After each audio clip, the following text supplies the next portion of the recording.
You know, the question's going to come up, well, where was God? I thought God cared about the little children. God protected the little children. Where was God when all this went down? And here's the bottom line. God is not going to go where he's not wanted. Now, we have spent since 1962, we're 50 years into this now, we have spent 50 years telling God to get lost, telling God we do not want you in our schools. We don't want to pray to you in our schools. We don't want to pray to you before football games. We don't want to pray to you at graduation. We don't want anybody talking about you in a graduation speech. We don't want anybody referring to you.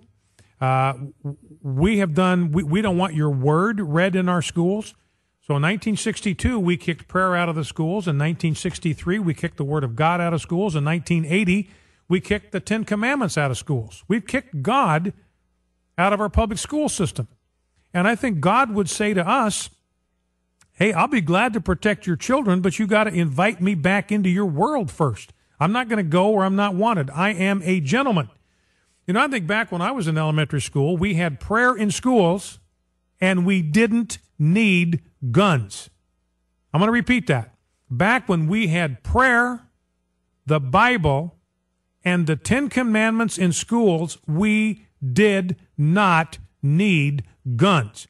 So what I'm going to suggest to you is the ultimate solution here is not the Second Amendment, but the First Amendment that guarantees, protects the free exercise of religion. It's time to get a little bit of that free exercise of religion back into our public schools. And maybe it's time for some school boards and administrators to say, look, we don't care. The lives of our children are just too important to us. We are going to pray in our schools. At the beginning of the day, we're going to pray for protection. And I don't care what the Supreme Court says. I don't care what anybody says. Our children are too important to us to leave them vulnerable without asking God for his help and for his protection.